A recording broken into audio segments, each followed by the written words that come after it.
Wow, can you believe it? 18 days until Christmas. My next guest suggests you stuff your kids' stockings with stocks. Joining us right now is Aquiles Larrea, CEO of Larrea Wealth Management. And Aquiles, it's good to see you. So happy to be here. Thanks so much for joining us. So you think, look, why buy stuff? Buy them shares in a company or an ETF. Yeah, I mean, you can do a bit of both. Let's just say, for argument's sake, you're going to spend $300 on an iPhone of sort for your child.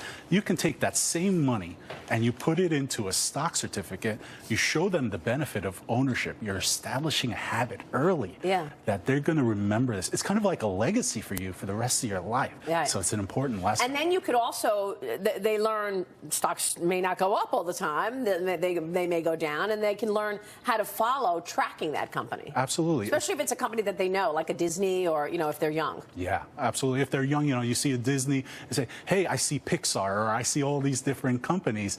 It's interesting to them, and they're going to go and look it up on the internet. My daughter loves that. Yeah, she researches stocks on the internet. Well, what are the best stocks to give kids this holiday season, in your view? Well, I think it's more important to establish the habit than which particular stocks. You're showing them ownership. Let's just say you mentioned Disney, all right? Yeah. And Disney, all of a sudden, it was, let's just say, for argument's sake, $100 you invested, you know, in Disney, and it returned you $80. For the, you know, for the year, or what have you.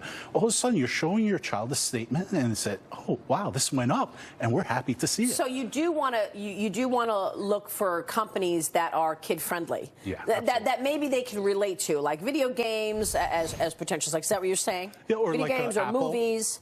Apple's a perfect example. Too. You know, millennials, kids, they can all relate to Apple, which if you bought $100 worth of Apple, that $100 is worth $350. Besides the stocks we were talking about, should parents consider giving some tried and true, yet to kids, but popular companies, not necessarily that they can relate to? Yeah, you know, the so-called quote unquote boring stocks. Right, because you want to teach them about investing. Absolutely. Looking for growth. You're giving them a little salary, if you think about it. Yes. Those dividends are a little salary from that. And you say, hey, this company is paying you to own them. How young can you start doing this? I mean, really, let's face it. Some kids, maybe they're just too young. But as they're, what's the right age to start giving them stocks? Well, the right age could be 4 or 5 years old, where they're really starting to understand basic concepts. And, you know, you could wait a little later if you want to, but just establish the habit early. So what's the sales pitch to the 5-year-old in your household?